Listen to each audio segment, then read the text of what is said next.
સમાચાર સવારમાં તમારું સ્વાગત છે। આજના તાજા અને મુખ્ય સમાચાર જાણીએ તે પહેલા ચેનલને સબસ્ક્રાઇબ કરી લો। ડાકોર પદયાત્રાનો પ્રારંભ ગઈ રાતથી શરૂ થયેલ ભક્તિપથ પર માનવ મહેરામણ ઉમટાણું। યાત્રિકોને આ વાનગીઓ પીરસાશે। આઠે આમલકી એકાદશીથી ડાકોરમાં ફાગણી પૂનમના મેળાનો પ્રારંભ થઈ ગયો છે। ડાકોરમાં ગઈકાલથી ફાગણી પૂનમ પર્વનો પ્રારંભ થઈ ગયો છે। આ ફાગોત્સવમાં ભાગ લેવા માટે મોટી સંખ્યામાં પદયાત્રીઓ ડાકોર આવતા હોય છે। છેલ્લા એકાદ પખવાડિયાથી ફાગણી પૂનમના મેળાની તૈયારીઓ ચાલી રહી છે। શ્રદ્ધાળુઓએ ડાકોરની પદયાત્રાનો પ્રારંભ કરી દીધો છે। જો કે હાલ ભક્તોનો પ્રવાહ ધીમો છે અને સવારે તથા સાંજે ભક્તિપથ પર યાત્રિકો પગપાળા જતા જોવા મળી રહ્યા છે। જો કે ગઈકાલની રાતથી ભક્તિપથ પર માનવ મહેરામણ ઉમટાણું છે। પદયાત્રીઓ માટે સેવા કેમ્પો પણ શરૂ થયા છે, જેમાં ભોજન, નાસ્તો, માલિશ ઉપરાંત આરોગ્ય સેવાઓ આપવામાં આવશે। દ્વારકાધીશ મંદિરે હોળીની ઉજવણી કરાઈ। હોળીના તહેવારને ગણતરીના દિવસો બાકી છે, ત્યારે દ્વારકા મંદિરમાં હોળી તહેવાર નિમિત્તે ભક્તોનું ઘોડાપૂર ઉમટ્યું હતું। તમે વિડીયોમાં જોઈ શકો છો કેવી રીતે મંદિરમાં ભક્તો દ્વારા હોળી રમાઈ રહી છે। હોલિકા દહન ફાલ્ગુન શુક્લ પક્ષની પૂર્ણિમાની રાત્રે કરવામાં આવે છે। હિન્દુ ધર્મ અનુસાર હોલિકા દહનને ખરાબ પર સારાની જીતનું પ્રતીક માનવામાં આવે છે। હોળી એક સાંસ્કૃતિક, ધાર્મિક અને પરંપરાગત તહેવાર છે।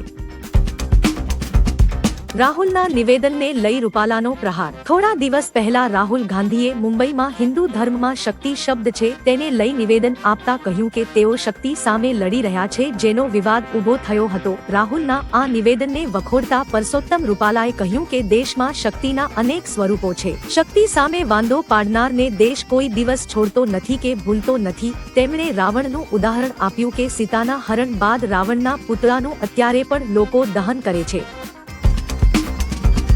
ડાંગમાં આજથી ડાંગ દરબારની શરૂઆત। ડાંગ ખાતે આદિવાસી પરંપરા અને કલાના સમન્વય સ્વરૂપ એવા ડાંગ દરબારની ગઈકાલથી શરૂઆત થઈ છે। આ ડાંગ દરબાર 24 માર્ચ સુધી ચાલનાર છે। આ લોકમેળામાં સાંસ્કૃતિક કાર્યક્રમો અને શોભાયાત્રા જેવા કાર્યક્રમોનું આયોજન કરવામાં આવ્યું છે। શોભાયાત્રામાં પરંપરાગત ડાંગી લોકનૃત્ય સહિત માદળ નૃત્ય, તમાશા અને નાટક જેવા કાર્યક્રમો થકી લોકોને મનોરંજન પીરસવામાં આવ્યું હતું। આ મેળામાં આદિવાસી પ્રજાનું એક સ્થળે મેળાપ થાય છે।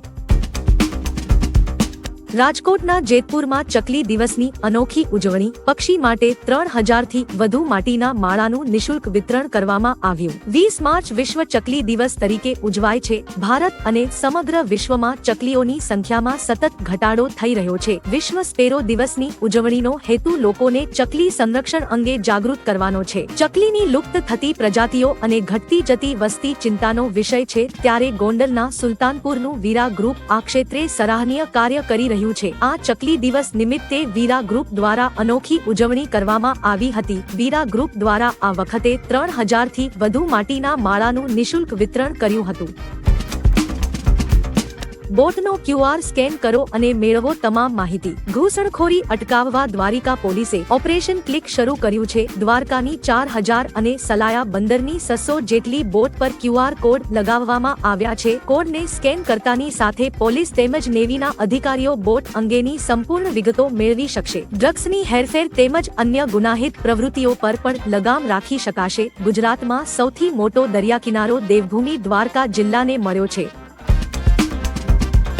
ગુજરાતમાં આચાર સંહિતાનો ચુસ્ત અમલ। લોકસભા ચૂંટણીની તારીખો જાહેર થતા દેશમાં આદર્શ આચાર સંહિતા લાગુ થઈ ગઈ છે। પોલીસ દ્વારા તેનો ચુસ્ત અમલ કરાવાઈ રહ્યો છે, જેના ભાગરૂપે રાજ્યના સરહદી વિસ્તારમાં પોલીસ કડક પેટ્રોલિંગ કરી રહી છે। વલસાડમાં SST સહિતની 7 ટીમ અને 20 ફ્લાઇંગ સ્ક્વોડની રચના કરીને ચેકિંગ હાથ ધરવામાં આવ્યું હતું, જે દરમિયાન પોલીસે વાહન ચેકિંગ વખતે 44 લાખની કિંમતનો દારૂ અને રૂપિયા 35 લાખથી વધુની બિનહિસાબી રકમ જપ્ત કરી હતી। ગુજરાત યુનિવર્સિટીએ 25 નિયમો જાહેર કર્યા। આ નિયમોમાં તમામ પ્રકારના રેગિંગ બદલ કડક કાર્યવાહી, દારૂ અને કેફી પદાર્થ, દવાઓના ઉપયોગ પર પ્રતિબંધ, એન્ટ્રી ગેટ પર વિઝિટર્સ બુકમાં ફરજિયાત એન્ટ્રી, રૂમમાં કોઈ મહેમાન કે અન્ય વ્યક્તિને રાખી શકાશે નહીં, મહેમાનને રાત્રિ રોકાણ માટે મંજૂરી લેવી પડશે। યુવકની હોસ્ટેલમાં રાત્રિના 11 થી 6 સુધી પ્રવેશ પર પ્રતિબંધ, યુવક ગર્લ્સ હોસ્ટેલમાં પ્રવેશી શકશે નહીં, રાત્રે 10 સુધી હોસ્ટેલ પર આવવું।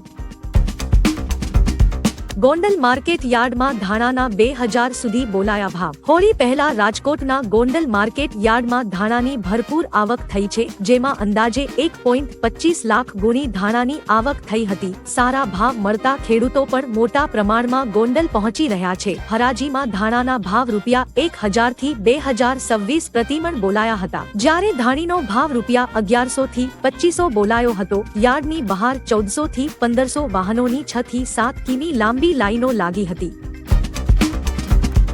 આરોપીના જામીન મંજૂર કરાયા। ગુજરાત યુનિવર્સિટીમાં વિદેશી વિદ્યાર્થીઓ સાથે મારામારીના કેસમાં તમામ આરોપીઓને પોલીસે મેટ્રો કોર્ટમાં રજૂ કર્યા હતા। તમામના કોર્ટે જામીન મંજૂર કર્યા છે। પોલીસે સીસીટીવીના આધારે તેમને ઝડપી પાડ્યા હતા, પરંતુ કેસમાં સીધી રીતે ગુનો સાબિત ન થતા હોવાથી તેમજ એફઆઈઆરમાં ચોક્કસ નામ ન હોવાથી તમામ આરોપીઓને જામીન મંજૂર કરાયા છે। માર કોણે માર્યો તેના પોલીસ પાસે કોઈ પુરાવા નથી। કચ્છની ગાદી પર કોણ બિરાજમાન થશે? 2019ની લોકસભા ચૂંટણીમાં કચ્છ બેઠક પર ભાજપના વિનોદ ચાવડાને 6,37,000 મત, જ્યારે કોંગ્રેસના નરેશ મહેશ્વરીને 3,31,000 મત મળ્યા હતા। વિનોદ ચાવડાની 3 લાખ મતે જીત થઈ હતી। ભાજપે વિનોદ ચાવડાને ફરી રિપીટ કર્યા છે, જ્યારે કોંગ્રેસે નવા ઉમેદવાર નીતિશ લાલનને મેદાને ઉતાર્યા છે। ગુજરાતની વિસ્તારની દ્રષ્ટિએ સૌથી મોટી અને પ્રથમ ક્રમાંકિત કચ્છની બેઠક પર આ વખતે કોણ બાજી મારશે? કોમેન્ટ કરીને જણાવો।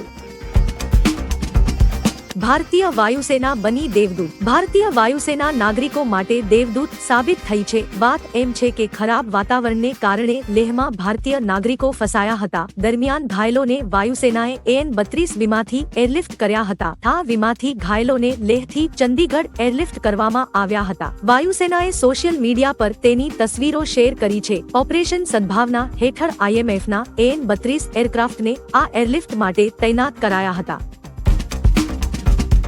ઝોમેટોના એક નિયમથી ભારે વિરોધ, રાતોરાત પરત ખેંચવો પડ્યો આ નિર્ણય। ફૂડ ડિલિવરી સર્વિસ કંપની ઝોમેટોએ રાતોરાત પ્યોર વેજ ફ્લીટનો નિર્ણય પાછો ખેંચવો પડ્યો છે। કંપનીએ જાહેરાત કરી હતી કે વેજ ગ્રાહકોને ફૂડ ડિલિવરી કરતા ડિલિવરી બોય ગ્રીન બોક્સ રાખશે અને ગ્રીન ટી-શર્ટ પહેરશે। આ નિર્ણયની ટીકા કરતા યુઝર્સે કહ્યું કે અમારે અમારી સોસાયટીને નથી જણાવવું કે આજે અમે વેજ ખાધું છે કે નોનવેજ। લોકોના વિરોધના કારણે કંપનીના CEOએ નિર્ણય પાછો ખેંચી લીધો છે।